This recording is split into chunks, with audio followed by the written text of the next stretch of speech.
दोस्तों, मंदिर यात्रा में मैं आपको चार धाम यात्रा के पौराणिक महत्व से अवगत कराता हूँ। चार धाम यात्रा में सबसे अधिक महत्वपूर्ण वे चार धाम है जिसकी यात्रा संपन्न करके व्यक्ति मोक्ष का उत्तराधिकारी हो जाता है। ये चार धाम हमारी आस्था के युगों युगों से प्रतीक है। बद्रीनाथ सतयुग के प्रतीक है, रामेश्वरम त्रेता युग के साक्षी रहे हैं, द्वारिका वह पूज्य भूमि है जिसे द्वापर के अखिलेश्वर को समर्पित माना जाता है। जगन्नाथ धाम कलयुग का इस क्रम में प्रतिनिधि है। धर्म के दो पुत्र हुए, एक नर और एक नारायण, दोनों बहुत अच्छी प्रवृत्ति के थे। एक दिन माता ने दोनों बच्चों को प्रसन्न होकर कहा, मैं आप दोनों को एक वरदान देना चाहता हूँ। दोनों बच्चों ने एक ही वरदान मांगा और माता से कहा, आप हमें तपस्वी होने का वरदान दें। माता यह सुनकर आश्चर्यचकित हो गई और सोचा कि अगर तपस्वी होने का वरदान दूंगी तो दोनों घर से दूर हो जाएंगे, परंतु माता ने दोनों को परम तपस्वी होने का आशीर्वाद दिया।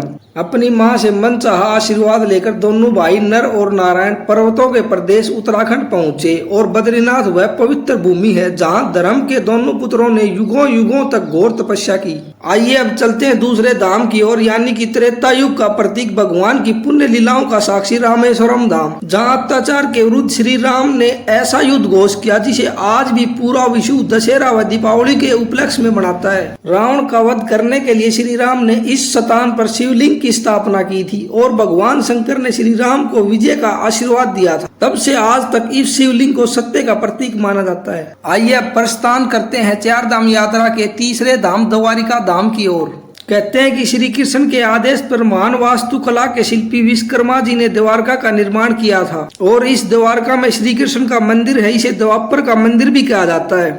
आइए अब चार धाम यात्रा के अंतिम धाम जगन्नाथ धाम की ओर चलते हैं। इसे लेकर भी बड़ी रोचक कथा है। एक बार राजा के सोपन में श्री कृष्ण आए और उन्होंने कहा कि किसी पेड़ के तने में मेरा चित्र बनवाओ और इसे किसी सुंदर मंदिर में स्थापित करो। अगले ही दिन सुबह राजा ने अपने राज्य के सभी चित्रकार बुलाए और राजा ने कहा, मैंने सपने में रात को एक मूर्ति देखी है, क्या कोई वह मूर्ति बना सकता है? राजा को अपने राज्य में इस काम के लिए एक भी चित्रकार नहीं मिला जो इस मूर्ति को बना सके।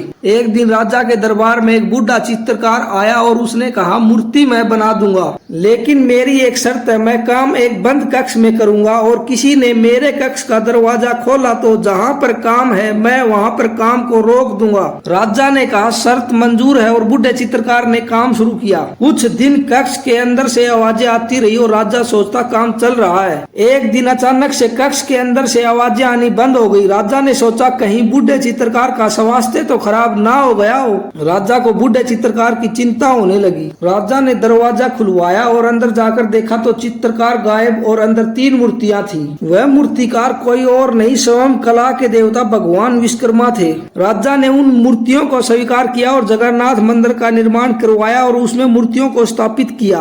तब से भगवान श्री जगन्नाथ अपने बड़े भाई बलराम व अपनी लाडली बहन सुभद्रा जी के साथ वही विराजमान है। जगन्नाथ भगवान श्री कृष्ण के रूप है और लाखों लाख भगत वहाँ आकर भगवान के परिवार का आशीर्वाद लेते हैं। अगर चार धाम यात्रा की पौराणिक कहानी आपको अच्छी लगी तो चैनल को लाइक करें, सब्सक्राइब करें, कमेंट करें।